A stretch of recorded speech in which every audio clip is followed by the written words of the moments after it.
Hi guys केमिति अछंती। आशा करुछि आपण माने बहुत भले थिबे। भगवान करंतु आपण मानक दिन मंगलमय हेउ। आपण माने तो जानिछंती एटा मार्गशीर मास चलीछि। माण ओषारे आपण माने अनेक प्रकार पिठापଣା बनेइकी माँ लक्ष्मी पाखरे भोग लगे थांती। किंतु एटा एमिति गोटे पिठा आपण थरे बनेइकी माँ लक्ष्मी पाखरे भोग लगे परिबे। आउ एको खाइला मात्र के आउ कौनसी पिठा करबा पई पसंद करिवेनी। एटा गोटे बहुत स्वादिया पिठा। एई मार्गशीर मासरे आपण एहाको निश्चय बनांतु। नमस्कार, मु प्रमिता नायक लोरीपरी मम्मी किचन को आपण मानकु अनेक अनेक स्वागत। एबी मु पूरा बनेबा पई नडिया को खंड खंड करी काटिकी ताकू ग्राइंडर जार रे भर्ती करी ताकू मु गुंड कर देछि। आपण चाहिले कोरणी रे कोरिकी मध्य नै परिबे। कढ़ई रे मु देइतिली गुड़, तापरे सेतिरे मु कोरा नडिया पकेदेली। काजू आ बादाम को गुंड करके मु सेतिरे देइदेली। आ अल्प किछि किसमिस मध्य मु देइ देइछि, देखि पारुथिबे।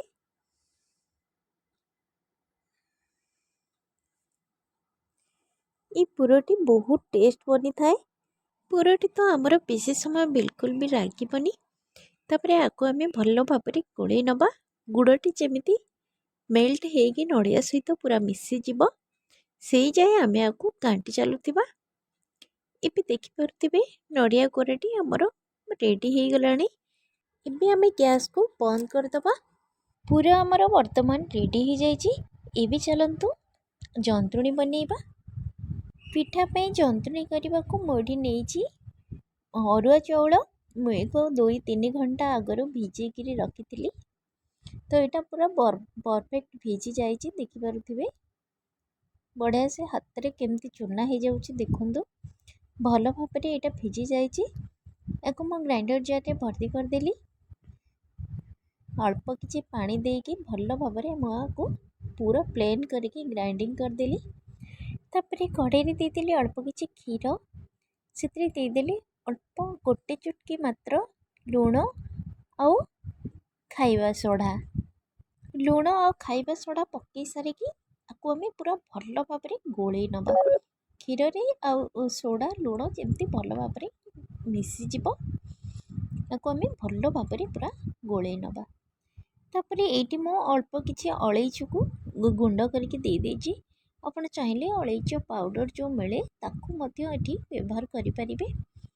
तापरे मो अल्प अल्प करके आण को एथिरे मो ए क्षीर रे ढाली देली। तापरे जंतुणी बनैली। देखंतु अल्प अल्प करके ढालिबे, एकाथर ढालिले एटा बेंडा हे जिवो। आपण एठी अरुआ चाउल को चूना करके मध्य दे परिबे, किंतु मो चाउल को चूना करिनी, एठी मु बाटी किरी नेछि। जदि हमें अल्प अल्प करके आण को ढालिकी लगातार चलई चलथिबा तो बिल्कुल भी बिंडा हबनी। देखंतु केते सुंदर भाव रे हे जाइछि। एटी मते लागिला जे आउ टिके माने क्षीर दरकार, तेणु करी मु आउ अल्प किछि क्षीर पके देली। ता ऊपर पके देले सेतरे पूरा पीजिबो भल भाव रे जंतुणी हमर हे जिवो। आकु आणटी टिके आउ टिके सिझिबा दरकार जंतुणीटी।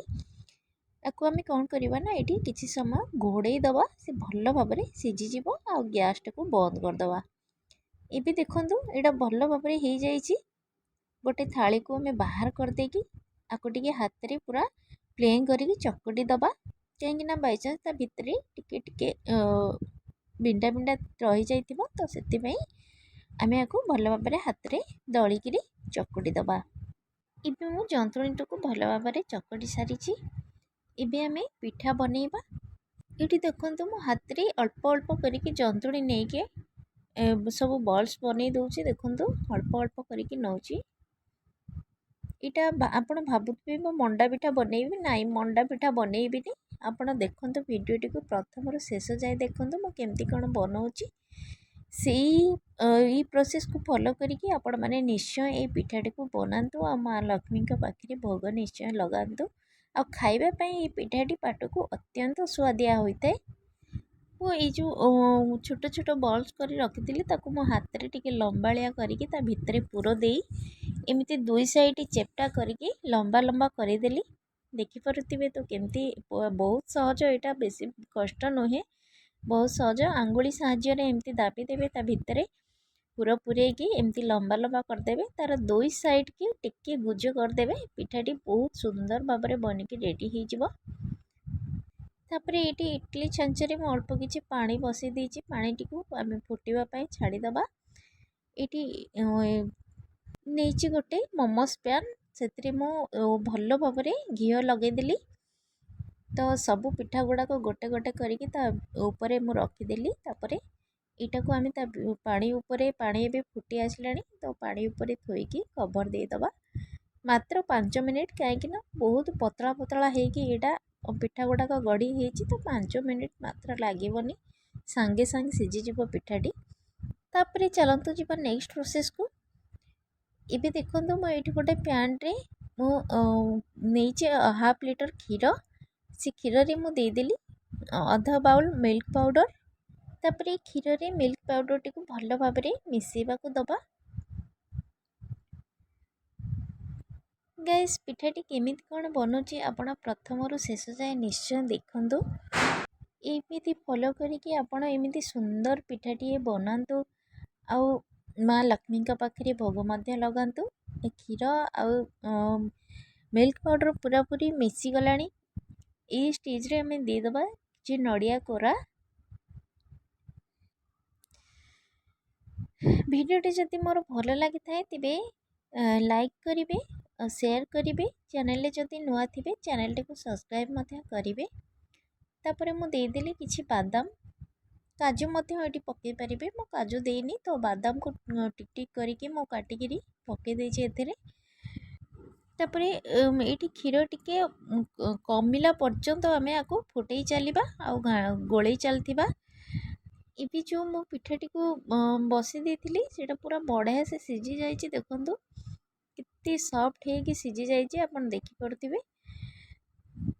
पिठाटी बिल्कुल भी बेसी समय लगभग सांगे सांगे सीझीज एबे देखो क्षीर क्वांटिटी टी कमीगला आ क्षीरटा केते बहलिया हो गला पूरा राबिड़ी भली हो गला क्षीर रे मु चीनी पकेनी आपड़ चाहिए ये चीनी दे पारे कहीं मो मिल्क पाउडर देती क्षीर रे तेणु बेसी मीठा दरकार नहीं किंतु आपड़ चाहिए मीठा जदि आप चाहूथे तो ये स्टेज रे आप क्षीर रे चीनी पकई पारे तापर क्षीरटी आमर भल भाव में हो गला जो पिठा गुड़ाक मुझे रखी से पिठा गुड़ाक मुझे पकईदेली से राबिड़ी रे तापर आमर रेडी हो गला पूरा पूरी नुआ स्टाइल माँ लक्ष्मी के पाखे भोग लगेवाई ये सुंदर पिठाटी गैस यहाँ पूरा पूरी नुआ रेसिपी आ बहुत बहुत बहुत डिलीशियस रेसिपी आप निश्चय ट्राए करूँ आ मते कमेंट रे कहतु केमिति होइछि ये सुंदर पिठाटी आशा करुँची आपण मानक ये सुंदर पिठार वीडियोटी भल लगी आपण मानक कमेंट को देखिबा मो अपेक्षा रे रहिली आपण मानक दिन मंगलमय हो रहिली जय Jagannath take care bye bye.